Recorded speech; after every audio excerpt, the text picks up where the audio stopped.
I'm Kelly Harrell, author, modern animist, and creator of the Weekly Rune. Soul Intent Arts is my soul-tending practice, and you're listening to What in the Weird, my podcast in which I talk about runes, animism, soul-tending, and how each of those intersects through sacred activism on my path. The Weekly Rune is out, and if you're not sure what it is, it's a runecast that I've done for years focused on the runic calendar and the current half-month rune. You can find the archive of all of the runecasts on my site, soulintentarts.com, and if you're not sure what a half-month is, listen to the early episodes of What in the Weird, or just go read the Weekly Rune at Soul Intent Arts. It's explained at the beginning of every runecast. I want to thank all of my Patreon supporters who make the sharing of my rune work through the runecast and this podcast possible with their financial support. If you'd like to support the Weekly Rune, you get access to the full runecast, no ads, more details on the runecast, weekly prompts for engaging the half-month rune in your personal work, and a Galder recording for how to work with the Weekly Runecast through chanting. You can contribute as little or as much as you'd like, and the rewards scale according to what you'd like to receive. And if you don't want any rewards, you just want to show your support, you're welcome to do that. Go to patreon.com and search for the Weekly Rune. You can also subscribe to the free version of the Weekly Rune by going to soulintentarts.com. And thank you so much for doing that. Before I start on the runic events of the week, I just want to say, oh my God, this week marks 1 year since I started this podcast. Holy cats. I mean, who knew? No, really, who knew? Confession time. Y'all know I'm a writer, right? The thing is, as much as I hate it, blogs are dead, at least for right now. They are not where community is happening. They are not where people are learning. At least at this point. Maybe there'll be a revival. If there is, I'll be at the front of it. My blog, Intentional Insights at soulintentarts.com, is almost 14 years old. Yes, that's right. That's grandma years for a blog. And I have loved absolutely every minute of it. But the thing is, in the time that I've become a mother, refined my practice, sustained full-time employment, 22-plus year relationship, published a bunch of books, and frankly dealt with some seriously life-altering health issues, Intentional Insights has kind of fallen by the wayside in terms of all the things that I can write down at this point. I can't. I can't. Not until my plate lightens, and maybe it will never swing back in that direction. But I can talk about it. I can talk about those things in a more timely manner than I can write them out. Enter What in the Weird. I really had no idea how it would parlay into livelihood, but it has, and I thank you so much for that. So, Isa to Jera is what's up this week. Thursday, to be exact, somewhere around 2 p.m. local apparent time, which for those wondering means the location of the sun exactly as you see it from your current position on Earth, where it actually is when you look up at it. So how does that factor into your observation of Isa to Jera? It probably doesn't, so I'll stop now.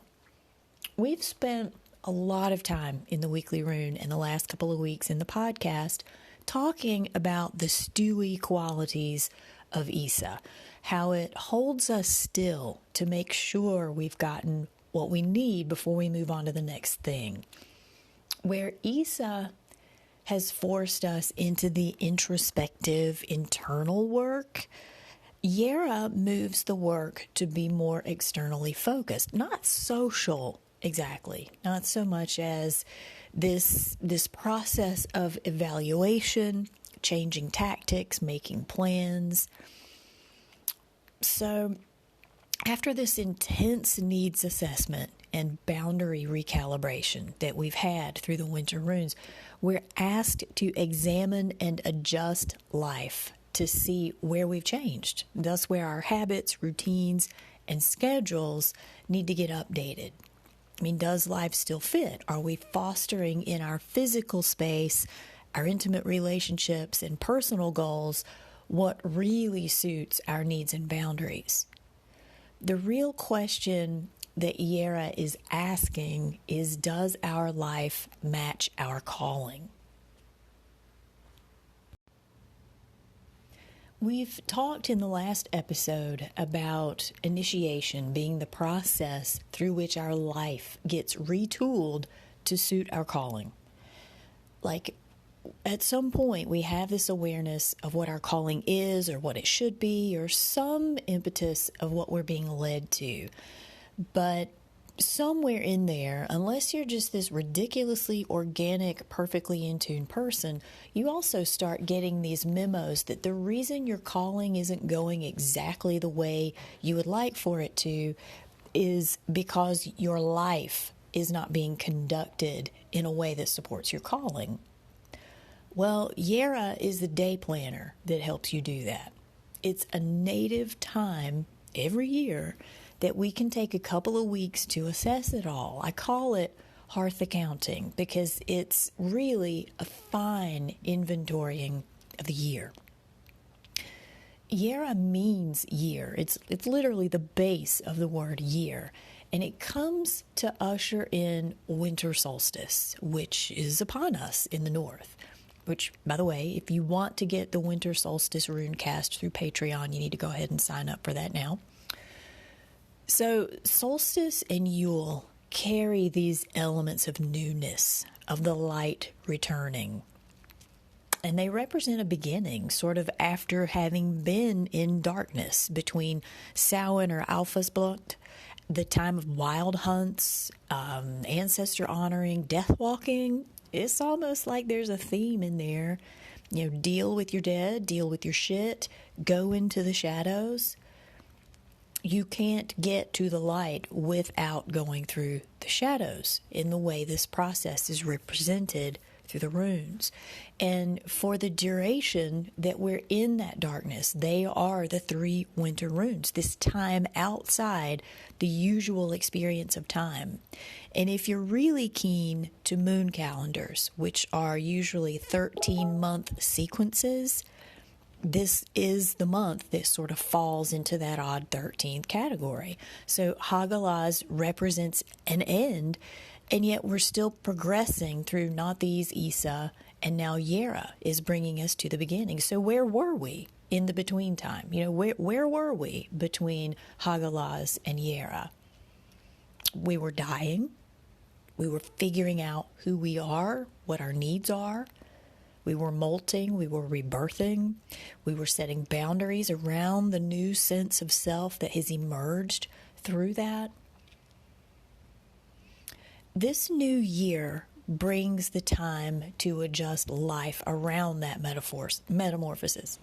It's the time to figure out what worked and what didn't, or what other approaches we should try, what ones we should never go anywhere near again, and what skills we have that are outdated. We might like them because they feel sexy, but they're just not working. And so then the question becomes, what skills are needed? If you're looking for tactile resources on how to better organize a spiritual practice, how to figure out the way to get calling more aligned with life, how to get your life more aligned with your calling, you might want to explore my book, Runic Book of Days, which is based on the seasonal progression of the runes through the initiations of each half month. You can find the Runic Book of Days on Amazon and other bookstores, and you're free to ask me questions about it, how it might situate into that process. And if you want something with more structure and community, I would suggest exploring Soulful Focus, which is hosted by Brandis Schnabel. It is a full program, a host of tools for organizing and grounding yourself to get things done in a spiritual, productive way, but still enjoy the juiciness of life. Like, you don't necessarily have to put down the things that you enjoy to get that deeper richness. And right now, Soulful Focus is hosting a special pop-up community to help people cope with the extra noise of the holidays, stay grounded, and get shit done. You can learn more about that at soulfulfocus.com. I think our energy may be best spent this week figuring out what tools we need. Sometimes we can't launch straight into weeding out and bringing in more appropriate tools until we understand what the tools are to fix. So my calling for this start into Jera will revolve around gaining clarity on what I'm doing that needs to be done better, then making the assessments of what doesn't support that process and bringing in what will. And again, an education curve might be needed there. I mean, I'm speaking from personal experience, but also suggesting if you don't know how to do that process, you're not alone. This is a big literacy. Coming into this kind of information is elderhood, size large. You know, there was no class on this in high school. There was no rite of passage that we officially got to gain this information, or when we stepped into adulthood. Be honest with yourself about the places that aren't working in life and look into what resources there are to help you function better within them.